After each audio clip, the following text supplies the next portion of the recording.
To talk about grading standards in programming.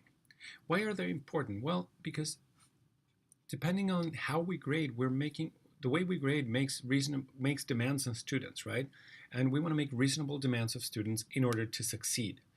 We want to also, with the grades that they're getting, they set their expectations for the future. And we want to set appropriate expectations for a common final and Programming 2 and any other courses that come after that. Now, our passing rates varied, and this is going on for many semesters, vary from, some classes have a passing rate of 70%, some sections, and some sections have a passing rate as low as 17%. And there's all numbers you can think in between, 40s, 50s, 60s, 20s, 30s. So our passing rates are widely varied. In the nation, the passing rate is about 66%. Our overall passing rate is approximately 50%. So we're way below, right? And we have wide assortment of passing rates. Now, this speaks to the expectations.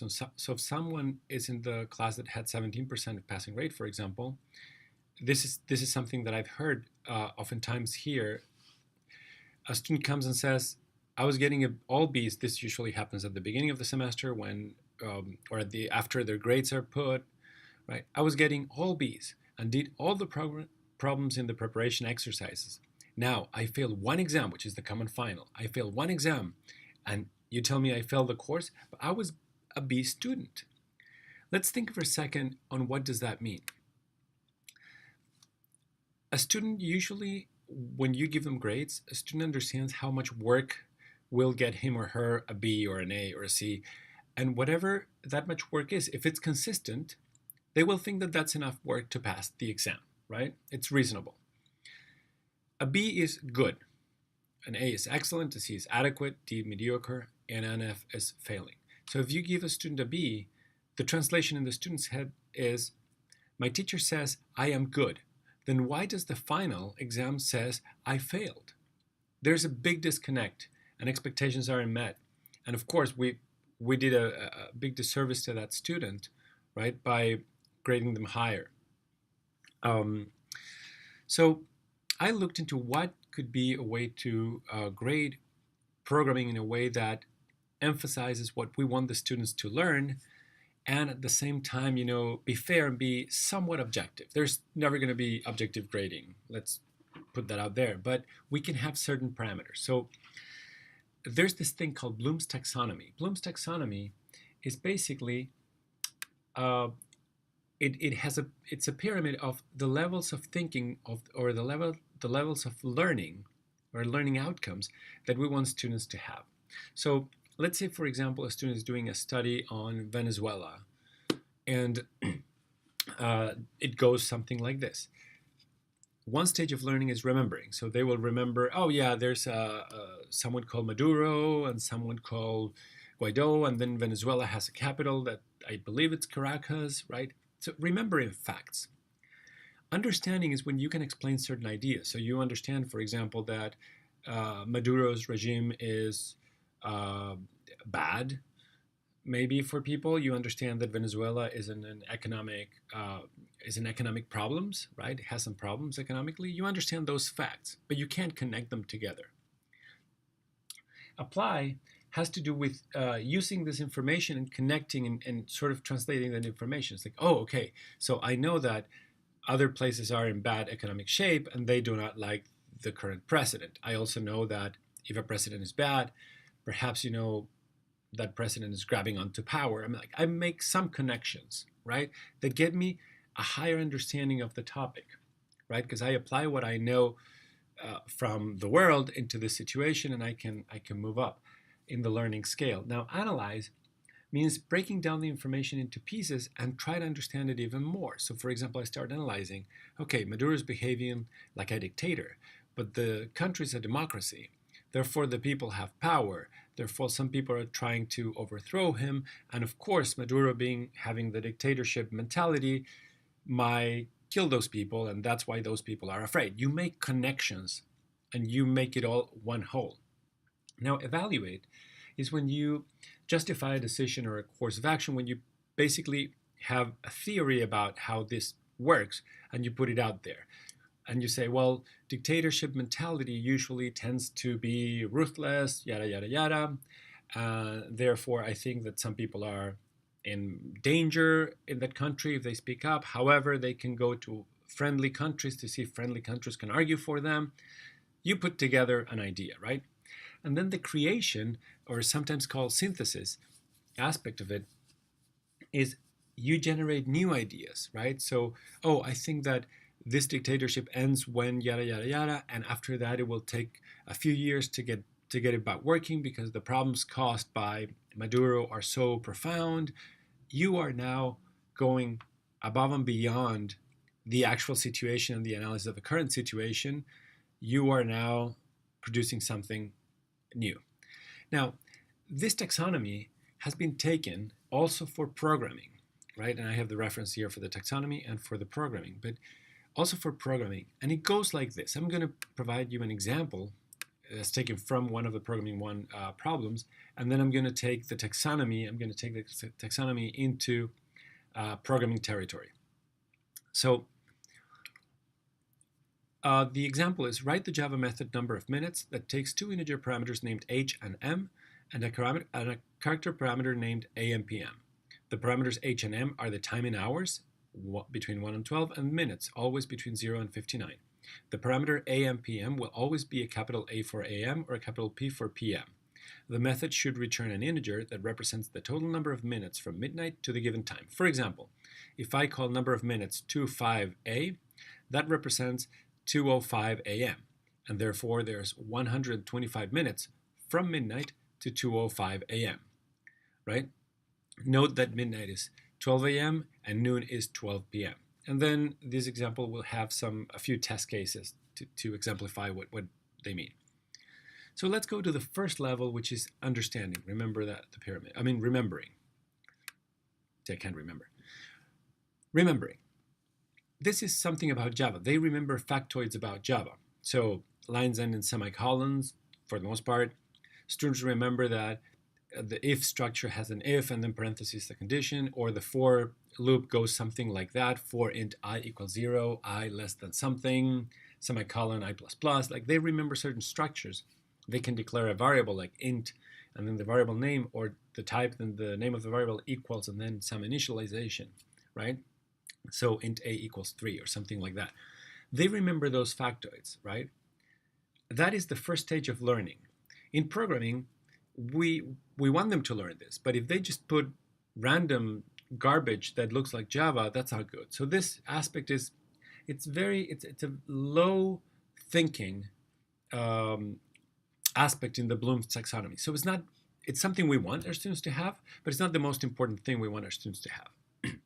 So I would say this gets them, I don't know, 10% in a test. If they have just jargon with Java, that's nothing. That's a bad answer.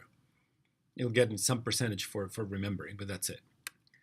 Now, understanding is another one of the lower thinking categories in the Bloom taxonomy, which is above remembering, but it's not great. Students can make some connections, right? So for example, write the Java method number of minutes that takes two integer parameters named h and m and a character parameter named AMPM.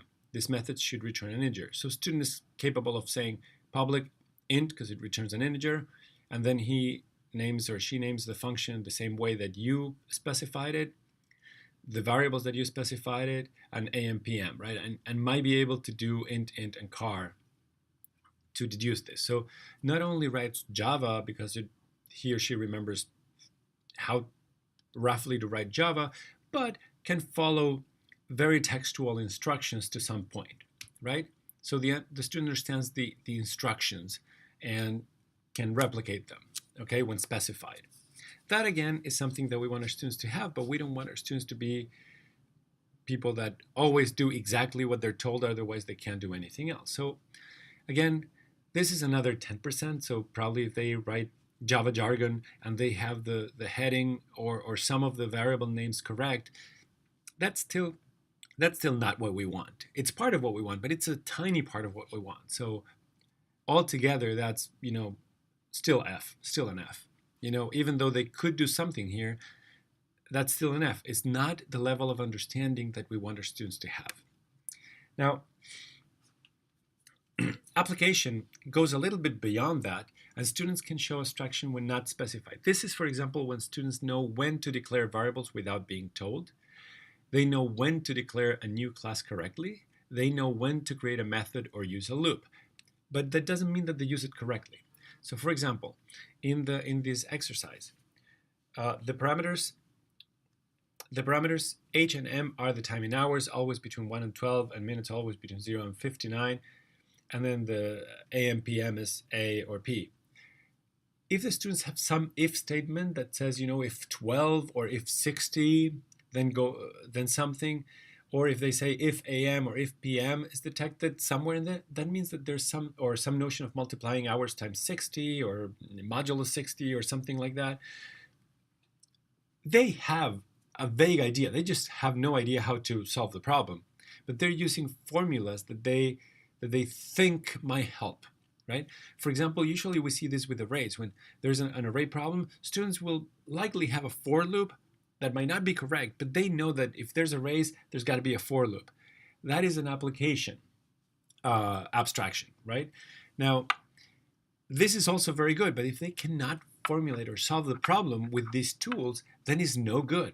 So again, it's the last of the lower learning, lower thinking abilities that we want our students to have. Remembering, understanding, and application are the lower learning. And if they have all three, they do not pass. They still don't have none of the higher learning that we want students to have, right? So even if they have a for loop and the function is well declared and there's some Java syntax, but they can't do the job, or the program is unclear what it's trying to do, they still fail. Or they should, because they're not getting the thinking that we want. Now, analyze. This is when we start getting into higher thinking functions, right? They can break down the problem into constituent parts. For example, if the problem is this one of how many minutes from midnight, there's got to be some section, for example, where they convert hours to minutes to 24-hour system, for example. Another section that clearly deal with the 12 a.m. case, and then another section that multiplies the hours by 60 and adds the minutes.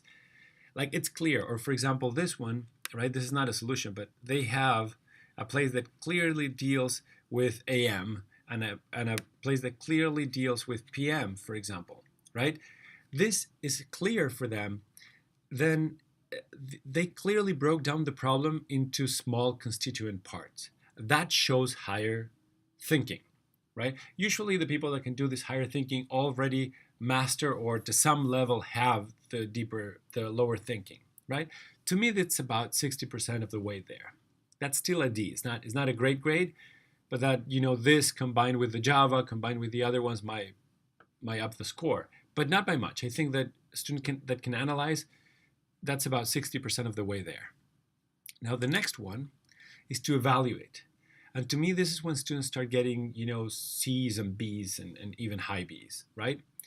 So this is when the code works correctly as written. There might be minor syntax errors, right? But the braces are in the right place. Braces are important in Java. The indentation might be off, right? They might have many unnecessary variables, but hey, it works, right? So if it does the job, I would say that this problem, they can evaluate a problem, right? They can see it and actually do something that works. So for example, this code here works, but there's a lot of, in my opinion, a lot of unnecessary variables here. The if syntax is wrong, right? But then, and then they did this comparisons, 11 is greater or equal than hours. I would have done something a little bit clearer, right? So if hour equals 12, I don't know. And then they have these things, right? So they have the equations and everything sort of works. And actually the problem works. There might be one case for which it doesn't work, but it works for the most part, right? Most of the test cases work. This, I think, is high C, B territory, definitely a solid B territory, right? A student that can always program something that works should get a B at least. Now, create or synthesizing. This is the extra 20% that takes them to an A, right? So to me, this is the ability to compile information together in a way that tells a clear story to others. So in programming, this is a program that's compelling, that's clear, that you're like, okay, oh yes, of course this does what I asked you to do, right? It is clear and legible. This is really important, right? And sometimes it might have innovative ideas, like, using a modular or putting a lot of mathematical operations into one variable and not breaking it down, just for clarity and shortness. So for example, this one to me is very legible. It's a spin-off of the other program, right? So int x, if it's AM and the hour is 12, then then x is going to be the minutes. If it's 12 a.m. and then x is going to be just the minutes, because it's just minutes from midnight. Otherwise, x is going to be the hours times 60 plus the minutes. Any AM hour that's not, any AM hour, it's going to be hours, but times 60 plus minutes. Now, the other case here, if the hour is 12 and it's PM, because it's an else to this AM. So if 12 p.m., then x is 12 times 60 plus the minutes. Otherwise, is 12 plus the hours times 60 times plus the minutes. So this works for all test cases. That's an A. So really grading, a couple more notes here. It is different when we have a homework assignment versus when the student has to write the code on paper in the class right there, right? When you have a homework assignment, you have the compiler. There's a lot of things that you can get over, with a lot more help than writing the test in class. So this is a proposition. In class, we want students to get to the application, execution, and creation levels of thinking. So if the student can prove she understood direct instruction in code and there are some elements necessary for a solution, like a for loop for an array, but might not be the right for loop, or a multiplication by 60 when there's a time, or a modulo 7 when there's days of the week, that kind of stuff, that's an F. Okay, that's an F. It's not a 0, but it's an F. This is 20-30% of what we want them to learn. If there are blocks where the student signals that he or she knows what needs to be done to break down the problem, that's a D, right? So if the student clearly has a block that does the first task and it clearly has a block that attempted to do the second task, that's a D. That's 50 to 70% of the score. If the student has both of the above, so there's some Java and the blocks are somewhat clear, I think that's a low C. That's 70%. Okay, because all the student needs, it's understand the blocks a little bit better, how to use Java in those blocks a little bit better, but that's C territory. If the student's code works, and also a low C territory, so that student knows that any pitfalls and they fail, and anything that they do better, it's going to be passing. If the student's code works, right, so does most of the test cases, he or she has a B. That would be my idea. Low B.